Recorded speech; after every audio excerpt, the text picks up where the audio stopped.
Hello September takers, it's me Coach Grace once again. So, ayan, mag-uusap na naman tayo for professional education for the board examination September 2026. So, this is the question, teachers. Classical conditioning theory is always attributed to him for his experiment involving the dog's salivation as reaction to the sound of the buzzer. Again, ano nga po ulit yung question, mga ka-warriors?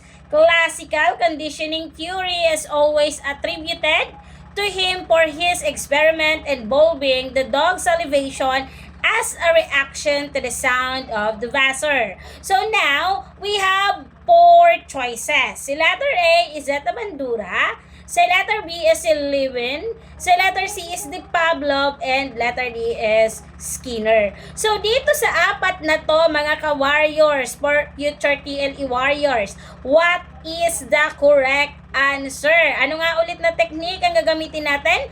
Elimination method. Elimination method ang ating technique na gagawin. So since na basa naman natin based on the main point of the question, di ba, teachers? It is talks about for the experiment of involving the dog salivation as the reaction of the sound buzzer. So ngayon, balikan natin. Okay, balikan natin. Ano ba ang theory ni Skinner? Bakit mali si letter D? Ayan. Ano bang theory ni Skinner or B.F. Skinner? Diba si B.F. Skinner, isa siyang proponent of what? Operant conditioning. Ano nga po ulit? Si B.F. Skinner is the proponent of operant conditioning. So, anong ibig sabihin nun? Habang ang classical conditioning ni Pavlov ay about sa association, connection ng stimuli, ang operant conditioning naman ay about sa consequences. Ano nga po ulit? About sa consequences. So, ibig sabihin, si B.F. Skinner, naniniwala siya na ang behavior ay nagbabago na nakabase po sa reward or reinforcement. Pwede ring punishment. Kaya ginamit niya ang rats at pigeon sa Skinner box, hindi sa aso at sa laway. So ngayon, si B.F. Skinner, since ang proponent is operant conditioning, hindi po siya tamang sagot. Kasi nga po, ang ano ni B.F. Skinner is the association or connection ng stimuli of the operant conditioning ay about saan? Sa consequences. Kaya po, mali si B.F. Skinner kasi naniniwala siya na ang behavior ng isang tao ay nakabase sa reward, reinforcement, or punishment. Kaya mali agad si letter D. So next, natatanggalin natin si Bandura. Bakit mali si Bandura? O, Bandura ay si Albert Bandura. Saan kilala si Albert Bandura? Saan kilala si Albert Bandura? Si Albert Bandura ay kilala sa social learning theory. Ano nga po ulit? Social learning theory. So ano naman yung concept ni Albert Bandura? It talks about saan? Sa social learning theory. Ang concept niya ay about saan?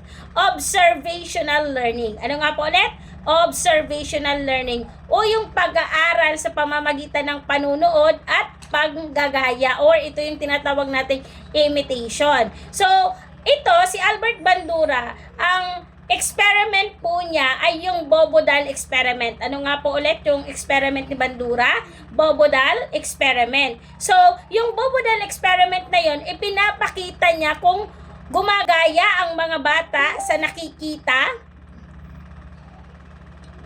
Okay, nakikita or sa violence or action ng adult, wala siyang kinalaman sa dog salvation experiment. Kaya mali po si letter A. Okay, so we have 2 choices. Sino bang tamang sagot? Si Ivan Pavlov pa or si Kurt Lewin? Okay, si Kurt Lewin ba or si Ivan Pavlov? Okay, teachers, tandaan nyo po, si Lewin is not the correct answer, si letter B. Si Kurt Lewin po ay kilala bilang isang father of social psychology. Ano nga po ulit? Si Kurt Lewin ay kilala bilang father of social psychology. Anong ibig sabihin nun? So ibig sabihin, si Kurt Lewin, hindi po siya nakapokus sa learning theories of the behavior.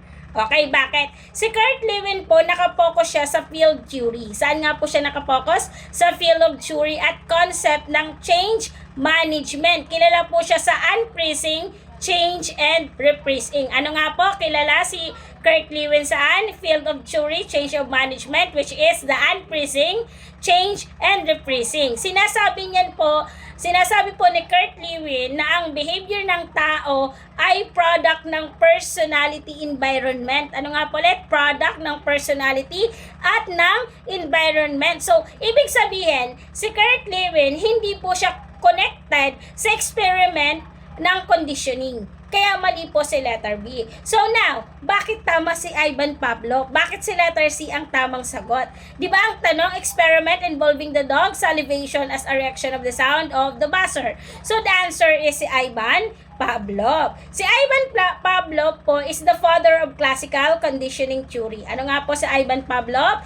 Isa siyang father of the classical conditioning theory. So, ang experiment ni Ivan Pavlov po ay ginamit niya ang aso para ma-observe ang digestion. Ano nga po ulit? In-observe ni Ivan Pavlov ang digestion ng isang aso. So, ano mga nangyayari? Every time na nagpapatunog po siya ng bell or buzzer, pinapakain niya agad yung aso. Again, ano nga ang ginawa ni Ivan Pavlov? Every time na pinapatunog niya yung bell or buzzer, pinapakain niya ang aso. Kaya nasanay yung aso na kapag tumunog ang bell, kakain na siya. So, ano ang magiging resulta? Kahit wala ng pagkain, tumutulo ang laway niya. Ito yung salivation ng aso. Pag naririnig lang yung tunog, natuto yung aso na i-associate yung tunog sa pagkain. So, ito yung tinatawag na condition response. Ano nga po? Condition response. O, for example, kahit hindi niya pakakainin yung aso, yung narinig niya na tumutunog yung mga nagbebenta ng ice cream. So, ang focus, ang nasa isip ng aso ay kakain ako, may narinig akong bell. So, kahit wala siyang pagkain, naglalaway siya.